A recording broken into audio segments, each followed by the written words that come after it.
Le port de Nice est un ouvrage construit quand la ville était italienne. Le vieux Nice date aussi de cette époque. Il en a gardé le charme intact et une vue imprenable sur le massif du Mercantour. Ajoutez la célèbre promenade des Anglais qui borde la baie des Anges. Voilà pour la carte postale. Notre plan de vol nous emmène dénicher d'autres trouvailles. Nous irons survoler les vieux villages de l'arrière-pays niçois. Notre itinéraire longe ensuite le littoral, jusqu'aux portes de Monaco. Vous y découvrirez des villas aux valeurs inestimables.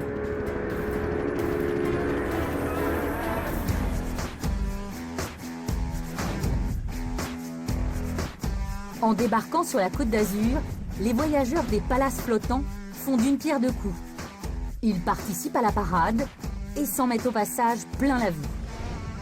Jugez plutôt. La marina Baie des Anges n'a pas son double sur les côtes françaises. Et pour cause, la construction du grand ensemble avait fait tant de vagues qu'une loi interdit désormais ce genre de délire. Imaginez, il y a dans ces buildings 1500 logements. On frise la démesure.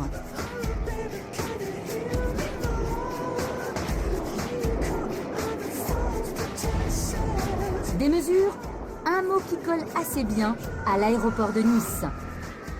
Les pistes ont été construites sur la mer, à l'issue de travaux titanesques.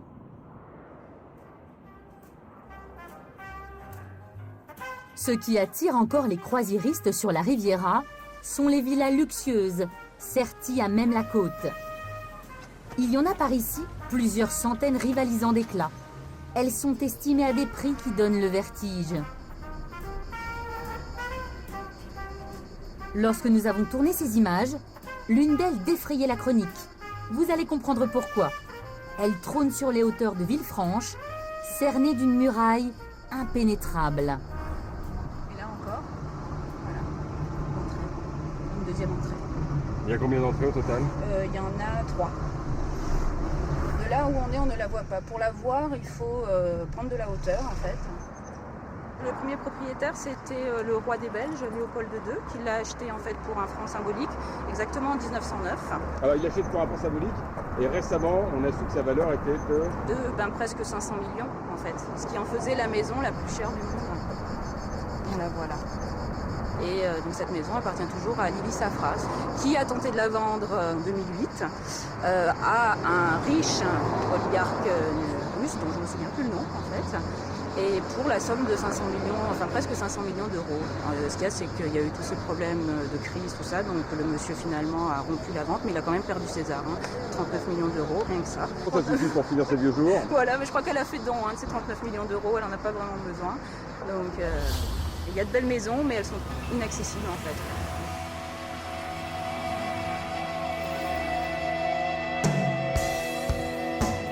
fait. De son côté, l'arrière-pays niçois n'a rien à envier à la côte. Ces collines servent d'écrin à des villages médiévaux dont certains sont de véritables pépites.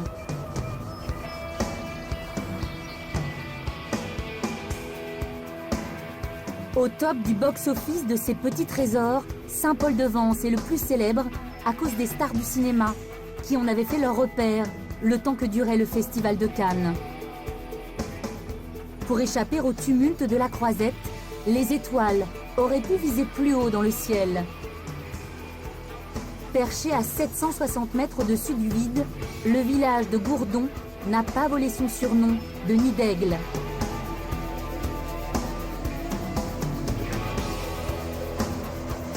À proximité du littoral, le village d'Aise est sûrement le plus atypique de Provence. Il s'étale sur 3 niveaux. Le bourg, proprement dit, domine la station balnéaire d'Aise-sur-Mer, à Languille sur la Méditerranée. Un bon emplacement pour voir passer les touristes qui, pour quelques euros, viennent baver devant des maisons qui en valent plusieurs millions. Des résidences appartenant aux grandes fortunes de ce monde, sur lesquelles Alejandro, un Mexicain au baratin bien rodé, n'hésite pas à lâcher quelques scoops. Bon, on va passer devant les petites plages. Maintenant, ne regardez pas trop s'il vous plaît, parce qu'après à droite, ça c'est les plages des naturistes de Monaco. Donc regardez de l'autre côté s'il vous plaît.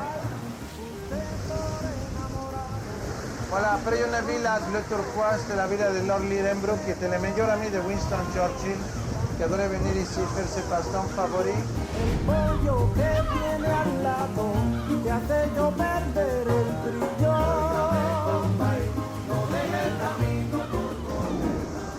Bon, vous avez beaucoup de chance d'être à bord du bateau parce qu'on arrive à un bijou, vraiment on peut dire ça, c'est un vrai bijou de l'architecture.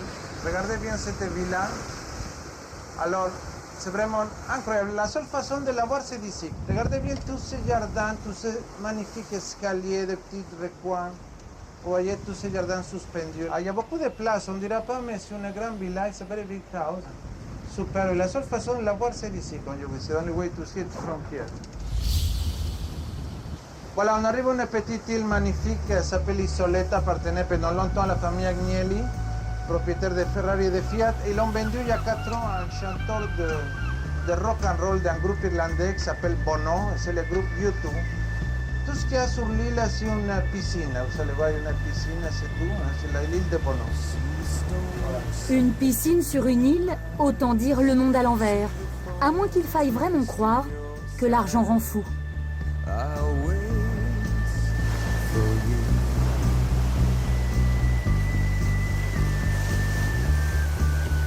Après leur tournée des palais du bord de mer, après avoir rêvé de débauches de luxe, les touristes peuvent compter sur Alejandro pour remettre en douceur les pieds sur terre. Alors on arrive à Nice. Et là, on est en train de rentrer et on arrive au port de Nice. Voilà, c'est la fin de la journée. Oui, port de Nice de la Méditerranée douce. Bonjour.